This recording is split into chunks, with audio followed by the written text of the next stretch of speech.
Hey everyone, Lindsay Adler here, and today I'm going to share some of the top lighting setups for model portfolio and comp card shots. But guess what?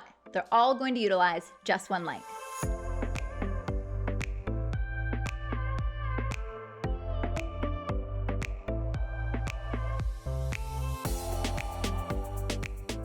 When you're photographing a model for your own portfolio, you can shoot in your own style, you can get creative, you can use unique lighting and make art, and that's great, but there's one catch. If you are going to, let's say, paint a model blue, make her look like an avatar, it's probably not super useful for her portfolio.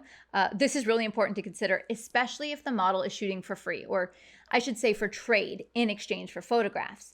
It's great to create art together and get creative, but if the model is working with an agency, you have to consider what is actually going to be useful to them, what would actually appear in their portfolio. A model's portfolio is meant to showcase them as a canvas. Usually there's minimal hair and makeup done, tends to be cleaner lighting, but it's all about that connection to the camera. And sure, don't get me wrong, I mean, their portfolio could have a few more creative shots, but overall, it's just going to be clean, simple, relatively straightforward. Think of the word sellability. What would get the model work? Now, have you ever seen a model comp card? Basically, a comp card is a business card for the model. It has a couple of shots of them on it. It has their measurements, and they leave it behind after a casting or maybe when they met with a potential client.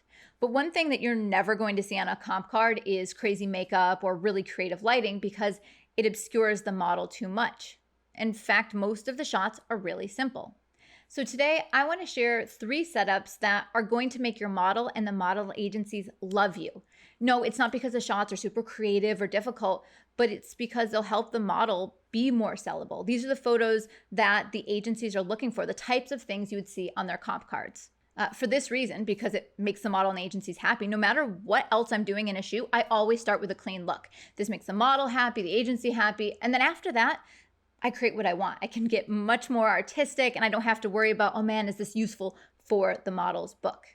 So in other words, I recommend that you start with one of these essential setups and then flex your creative muscles after that. So let's take a look at these super useful one light setups for model portfolios and comp cards. A scrim is basically a large piece of diffusion material and it's on a frame and it creates a huge soft light source. Scrims make gorgeous light, but of course, due to their size, some of you might find it impractical for shooting in a small space. But if you have the space or if you can manage it, it's fantastic.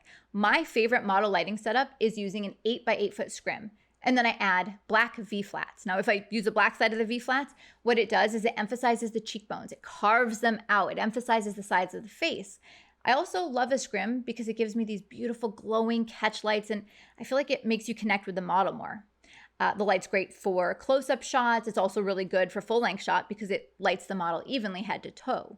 Now, because the light is so soft, this setup, what's great about it is you don't need to do much retouching, which is going to save you a lot of time. Next is the good old-fashioned beauty dish. A beauty dish is one of my favorite light modifiers. I talk about it often because it creates smooth and soft light on the face, but it's got a bit more pop and contrast. I like it because it allows me to better emphasize my subject's features. Now, if I center the light on the subject, it's going to reduce shadows. It still emphasizes the cheekbones, but in this example, I pulled the light source off just a little bit to the right-hand side of the frame because I wanted a little bit more sculpting. And by the way, if you want your background to appear darker, you can achieve this in a number of ways, even with one light. This could be contrast in post, the distance of your subject to the background, or you can add a grid to the beauty dish.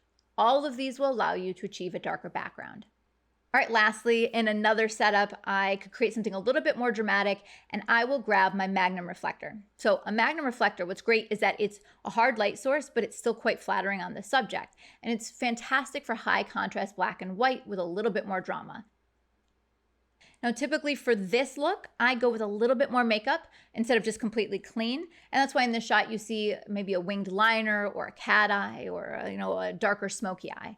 Now, if you notice, you'll still see a bit of separation on the background to the left-hand side of the subject. I brought the subject close enough to the background so that that single light also hit the background on the shadow side of the subject's face so that she wouldn't be blending into that background.